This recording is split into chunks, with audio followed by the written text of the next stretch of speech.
Good morning అండి, అందరికీ నమస్కారం. నేను డాక్టర్ మురళీచంద్ అండి, ఈఎన్టీ డాక్టర్ని, చిలకలూరుపేట నుంచి అండి. ఈ అబ్బాయి మా అబ్బాయి. ఈరోజు నేను ఏం చెప్దాం అనుకుంటున్నానంటే, అందరు తల్లిదండ్రులు తమ పిల్లల్ని బాగా పెద్ద చదువులు చదవాలని, తన పిల్లల్ని డాక్టర్లు చేయాలని, ఇంజనీరింగ్లు చేయాలని, కలెక్టర్ చేయాలని, పెద్ద పెద్ద సైంటిస్టులు అవ్వాలని అందరూ కోరుకుంటారు. డబ్బు ఉన్నవాళ్ళు లేనివాళ్ళు అందరూ కోరుకుంటారు. మరి ఇప్పుడు ఈరోజు చదువులు చూసుకుంటే స్కూళ్ళు కానీ కాలేజీలు కానీ డబ్బు ఉన్న వాళ్ళకే పరిమితమైనవి, డబ్బు లేని వాళ్ళకి చాలా కష్టంగా ఉంది. సో ఇప్పుడు పిల్లాడి తెలివితేటల మీద వీటన్నిటిని నెగ్గురాటం అనేది చాలా ముఖ్యమైపోయినది. దీనికి సైంటిస్టులు ఏం చెప్పారంటే, మొదటి 3 సంవత్సరాలని క్రిటికల్ పీరియడ్ అన్నాడు. అంటే ఏంటంటే చాలా ముఖ్యమైన దశ. దీన్ని మొదటి 3 సంవత్సరాలని క్రిటికల్ పీరియడ్ అంటారు. అంటే చాలా ముఖ్యమైన దశని అంటారు అన్నమాట. ప్రతి పిల్లవాడి జీవితంలో మొదటి 3 సంవత్సరాలని చాలా ముఖ్యమైన దశ అంటారు, క్రిటికల్ పీరియడ్ అంటారు. అంటే ఏమిటంటే, మీ పిల్లవాడు అంటే బాగా డబ్బు ఉన్న ఫ్యామిలీ కానీ డబ్బు లేని ఫ్యామిలీ కానీ ఎవరైనా కానీ తమ పిల్లవాడు తన తెలివితేటల మీద పైకి రావాలంటే మొదటి 3 సంవత్సరాల్లో మీరు ఎంత పిల్లాడితో టైం స్పెండ్ చేసి వాడితోటి ఎంత ఎక్కువ మాట్లాడతారో దాన్ని బట్టి డిపెండ్ అవుతుంది. అంటే మళ్ళీ వివరంగా చెప్తాను చూడండి.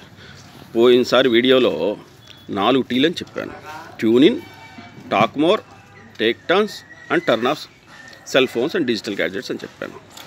సో అంటే ఏంటి, ఇక్కడ పిల్లాడితోటి పేరెంట్స్ ఎంత టైం స్పెండ్ చేస్తారనేది, ఎంతసేపు మాట్లాడతారు, వాళ్ళని ఎంతసేపు ఆడిస్తారు, వాళ్ళు ఎంతసేపు తెలివితేటలు డెవలప్ చేస్తారు అన్నది చాలా ఇంపార్టెంట్. మొదటి 3 సంవత్సరాల్లో మీరు పిల్లాడిని ఎంత తెలివిగా చేయగలిగితే వాడు జీవితంలో అంత తెలివిగలవాడు అవుతాడు. వాడి యొక్క తెలివితేటల మీద అవుతాడు. ఫ్యామిలీ యొక్క డబ్బు ఉన్నది లేదని అని కాదు. ఇక్కడ డబ్బు ఉన్న ఫ్యామిలీలో కూడా పిల్లాడు అంత తెలివి లేని పిల్లవాళ్ళు చూస్తుంటాం. ఎందుకనంటే వాళ్ళ పేరెంట్స్ మొదటి 3 సంవత్సరాల్లో ఆ పిల్లాడితో టైం స్పెండ్ చేయలేదు. సో దీన్ని ఏమంటారంటే క్రిటికల్ పీరియడ్ అంటారు, మొదటి 3 సంవత్సరాలు. సో మొదటి 3 సంవత్సరాల్లో ఏమి జరుగుద్దంటే, పిల్లాడి యొక్క మెదడు 85% పెరుగుతుంది. అంటే పుట్టిన పిల్లాడి టయానికే మొత్తం బాడీలో ఉన్న ప్రతి ఒక్క భాగం పెద్దవాడంతగా మెచ్యూర్ అయిపోయి ఉంటుంది. అంటే అంత డెవలప్ అయిపోయి ఉంటుంది, పెద్దవాళ్ళు అంత డెవలప్ అయిపోతుంది. కానీ మెదడు ఇంకా డెవలప్ అవ్వదు, అది ఇంకా పెరుగుతూనే ఉంటుంది. అంటే పిల్లాడి తల్లి గర్భంలోంచి భూమి మీద పడ్డప్పుడు కాడి నుంచి 3 సంవత్సరాల దాకా పెరుగుతూనే ఉంటుంది. ఈ పెరిగే టైంలో కనుక తల్లిదండ్రులు కనుక పిల్లాడిని ఒడిలో పెట్టుకొని ఇలాగా దగ్గరగా పెట్టుకొని వాడికి మాటలు నేర్పలేదా, మీరు ఎంత స్కూల్లో పెట్టినా, అంటే ఊటీ స్కూలో, కొడైకెనాల్ స్కూలో, ఢిల్లీ స్కూలో, పెద్ద పెద్ద స్కూళ్ళల్లో పెట్టినా వాడు తెలివిగల పిల్లాడు కాలేడు.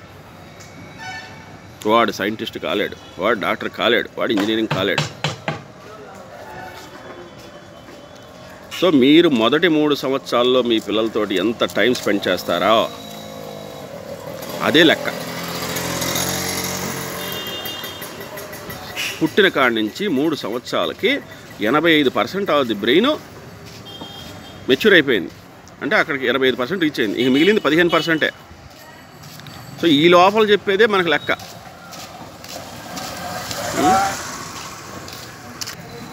సో ఫైనల్గా నేను చెప్పొచ్చేది ఏంటంటే, మీరు పిల్లలతోటి టైం స్పెండ్ చేయండి. మీరు ఈ వాట్సాప్, ఫేస్బుక్లు ఇవి చూసుకుంటా టైం వేస్ట్ చేయబాకండి. క్రిటికల్ పీరియడ్ అంటే ఏంటంటే ముఖ్యమైన దశ, పిల్లాడి యొక్క ముఖ్యమైన దశ. మొదటి 3 సంవత్సరాలు కనుక మీరు వేస్ట్ చేస్తే మీరు ఎంత డబ్బులు ఖర్చు పెట్టి ఎంత పెద్ద స్కూళ్ళల్లో పెట్టినా పిల్లాడు గొప్పవాడు కాలేడు. నేను ఈఎన్టీ డాక్టర్గా క్లియర్గా చెప్తున్నాను ఈ విషయం. మేము చాలామంది తల్లిదండ్రులు మా దగ్గరికి ఇంకా పిల్లాడు మాట్లాడలేదండి అని, తెలివితేటలు సరిగ్గా లేవని చాలామంది తీసుకొస్తున్నారు.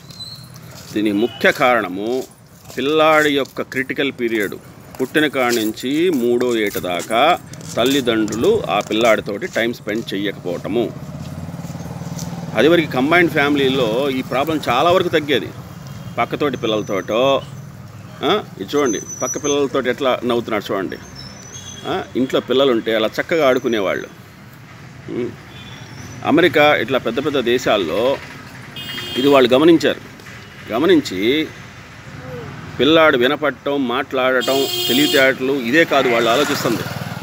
వాళ్ళు ఇంకా ఆలోచిస్తున్నారు 4వ స్టెప్, పిల్లాడి యొక్క మానసిక స్థితి. పెద్ద అయిన తర్వాత క్రిమినల్స్గా తయారవుతున్నారు, సంఘ విద్రోహ శక్తులుగా మారుతున్నారు అని అంటే ఇక్కడ పుట్టినప్పుడు కాడి నుంచి 3వ ఏట దాకా తల్లిదండ్రులు వాళ్ళతో టైం స్పెండ్ చేయకపోవడం.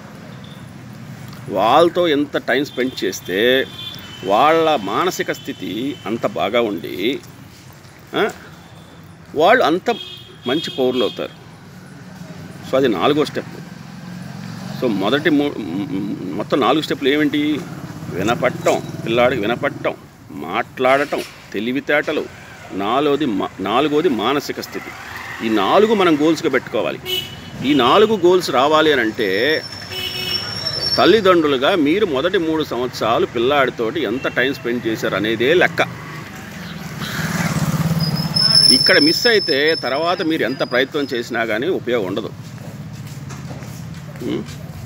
నా సెల్ ఫోన్ నెంబర్ చెప్తున్నానండి. నా సెల్ ఫోన్ నెంబరు 9944927605. మళ్ళీ చెప్తానండి, 994496270605. ఇంగ్లీష్లో 9949677605. మళ్ళీ 9949677605. సో నా ఫైనల్ మెసేజ్, పిల్లాడిని స్కూల్లో వేసిన తర్వాత పిల్లలు టీచర్ అమ్మల మాటలు చెప్తారు, వాళ్ళ తెలివితేటలు నేర్పుకుంటారు. మంచి స్కూల్లో వేద్దాము, అక్కడ మా పిల్లాడు ఎంత నేర్చేసుకుంటాడు అలా అనుకోబాకండి. పిల్లాడిని స్కూల్లో వేసే ముందే, అంటే పుట్టినప్పుడు కానీ స్కూల్లో పంపించే ముందే మీ యొక్క పిల్లవాడి తెలివితేటలు, మానసిక స్థితి అన్నీ డెవలప్ అవ్వాలి అని అంటే మీరు ఇంటిలో పిల్లాడితోటి ఎంత టైం స్పెండ్ చేస్తారు అనేదే లెక్క. ఇక్కడ పేరెంట్స్ అంటే తల్లిదండ్రులు అంటే ఒక్క తల్లిదండ్రులే కాదు, అమ్మమ్మ, తాత, నాయనమ్మ, అందరూ, పిల్లలు అందరూ దాన్ని రిచ్ లాంగ్వేజ్ ఎన్విరాన్మెంట్ అంటారు. పిల్లాడు ఎంత మాట్లాడుకునే సొసైటీలో, మాట్లాడుకునే ఇంట్లో పెరిగితే వాడు అంత తెలివిగలవాడు అవుతాడు. సో కంబైన్డ్ ఫ్యామిలీ యొక్క అడ్వాంటేజెస్ అది. ఇప్పుడున్న న్యూక్లియర్ ఫ్యామిలీల వల్ల ఒక్క 3 పిల్లలు ఉండి పిల్లాడు ఉండటం వలన వచ్చే ప్రాబ్లమ్స్ ఇవి ఎక్కువైపోతున్నాయి. చాలామంది తల్లిదండ్రులు మా దగ్గరికి పిల్లాడు సరిగ్గా మాట్లాడట్లేదు, తెలివితేటలు రావట్లేదు అని చాలామంది తీసుకుని వస్తున్నారు. నిజంగా జబ్బులు ఉండేవి, చెవిలో జబ్బులు ఉండేయా లేదా మెదడులో జబ్బులు ఉండేయా, ఆటిజం అని రకరకాలు అవి కూడా వీటితో చాలా వరకు కరెక్ట్ చేయొచ్చు. అవన్నీ చాలా తక్కువ పర్సంటేజ్. అసలు ఎక్కువ పర్సంటేజ్ ఇలాగా రిచ్ లాంగ్వేజ్ ఎన్విరాన్మెంట్ అంటే ఇంట్లో మాట్లాడకపోవటం, పిల్లలతో టైం స్పెండ్ చేయకపోవటం, దానివల్ల ఎక్కువ ప్రాబ్లమ్స్ వస్తున్నాయి. సో అది మీరు పిల్లలతోటి ఎక్కువ టైం స్పెండ్ చేయండి. స్కూల్కి వెళ్ళబోయే ముందే, స్కూల్లో పెట్టకపోయే ముందే మీరు ఎంత టైం స్పెండ్ చేస్తారనేదే లెక్క. వాడు రేపు సైంటిస్ట్ కావాలన్నా, డాక్టర్ కావాలన్నా, ఇంజనీర్ కావాలన్నా, పెద్ద తెలివిగలవాడు అవ్వాలంటే మీరు మొదటి 3 సంవత్సరాలు మీ పిల్లలతోటి ఎంత టైం స్పెండ్ చేస్తారు, ఎంత బాగా మాట్లాడతారు, ఇట్లా ఒళ్ళో కూర్చొని ఎంత అన్యోన్యంగా మాట్లాడతారు అనేదే లెక్క. ఎంత బాగా మాట్లాడితే అంత తెలివిగలవాడు అవుతారు. Thank you.